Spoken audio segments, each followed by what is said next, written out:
നമസ്കാരം.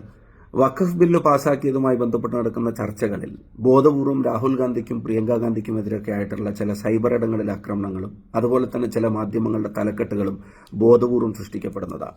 കോൺഗ്രസ് പ്രസ്ഥാനം അതിനകത്തെടുത്ത അതിശക്തമായ നിലപാടിന്റെ ഏറ്റവും വലിയ പ്രചോദനം രാഹുൽ ഗാന്ധി തന്നെയാണെന്നുള്ള കാര്യത്തിൽ സംശയം വേണ്ട. പ്രിയപ്പെട്ട മാഡം സോണിയാഗാന്ധിയും മല്ലികാർജ്ജുന ഖാർഗെജിയും ഒക്കെ അക്കാര്യത്തിലെടുത്ത നിലപാട് എന്താണെന്ന് നമുക്ക് എല്ലാവർക്കും അറിയാം.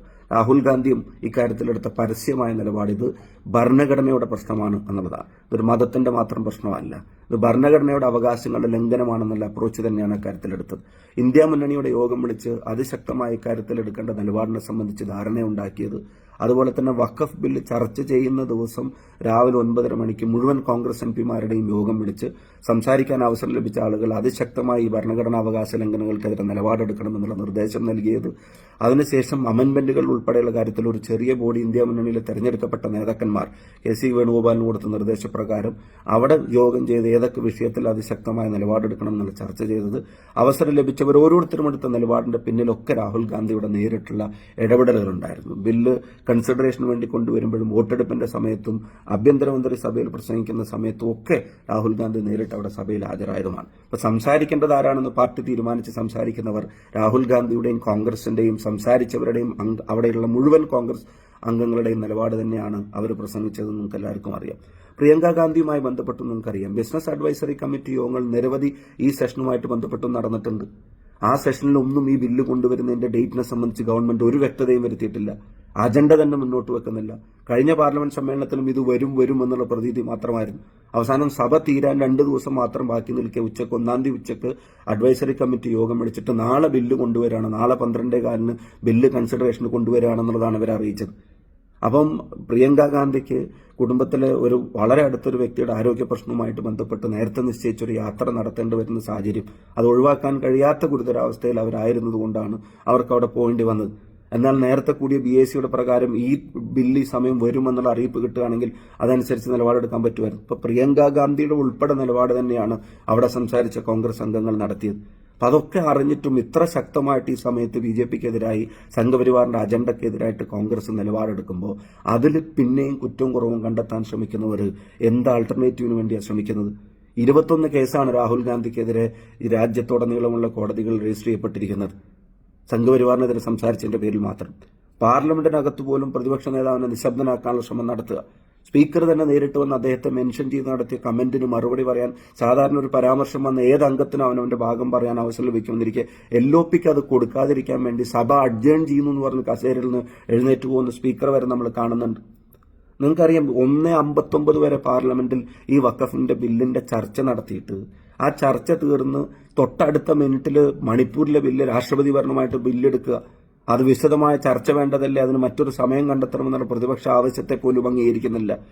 പ്രിയപ്പെട്ട KC ഉൾപ്പെടെയുള്ള ആളുകൾ ആ കാര്യം ഉന്നയിച്ചപ്പോൾ, ശശി തരൂർ ഉൾപ്പെടെയുള്ള കാര്യങ്ങൾ ചോദിച്ചപ്പോൾ നമ്മളെ കൊണ്ട് പ്രതിപക്ഷത്തെ കൊണ്ട് സംസാരിപ്പിക്കാതെ അത് പാസ്സാക്കാൻ നോക്കുന്നുവരെയാണ് ചർച്ച നടത്തുന്നത്. ഇത്ര ആളുകളുടെ ജീവൻ എടുക്കപ്പെട്ടിട്ട്, ഇത്രയും ക്രൈസ്തവ ആരാധനാലയങ്ങൾ ഉൾപ്പെടെ തകർക്കപ്പെട്ടിട്ട്, ആളുകളെ ഇത്ര ക്രൂരമായി വേട്ടയാടിയിട്ട് ഒരു തവണ പോലും രാജ്യത്തിന്റെ പ്രധാനമന്ത്രി ഒന്ന് തിരിഞ്ഞു നോക്കാത്ത സ്ഥലത്ത് നടന്ന സംഭവവികാസങ്ങൾ ഇന്ത്യൻ പാർലമെന്റ് വിശദമായ സമയമെടുത്ത് ചർച്ച ചെയ്യണമെന്നുള്ള പ്രതിപക്ഷ ആവശ്യം പോലും നിരാകരിക്കപ്പെടുകയായിരുന്നു.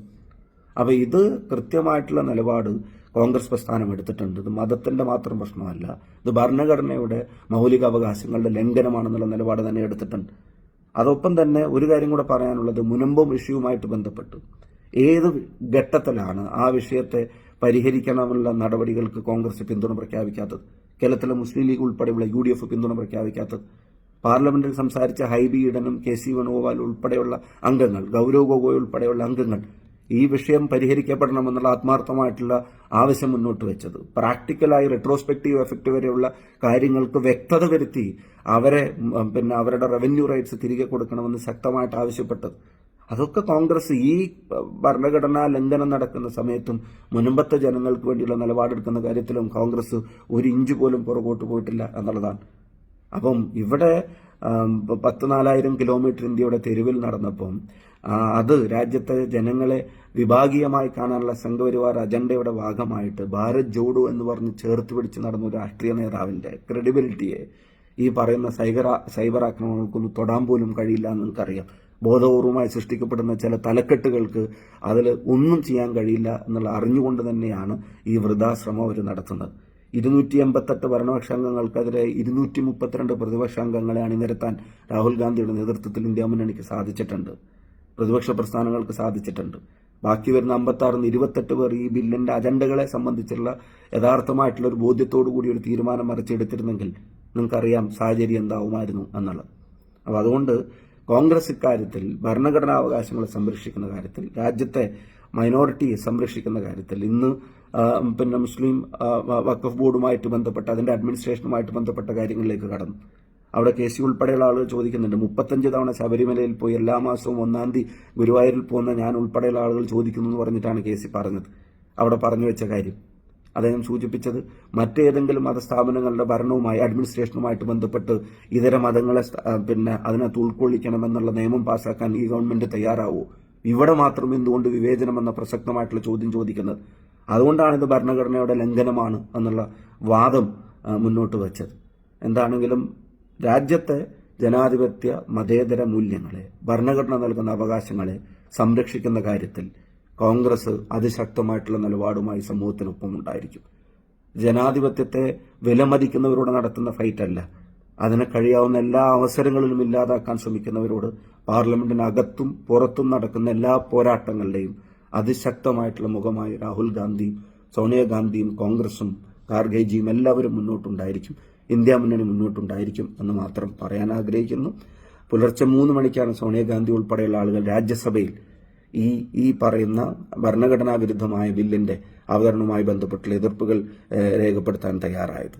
അക്കാര്യത്തിൽ കോൺഗ്രസിന് വിട്ടുവീഴ്ചകൾ ഉണ്ടാകുമെന്ന് ഒരിക്കലും കരുതണ്ട.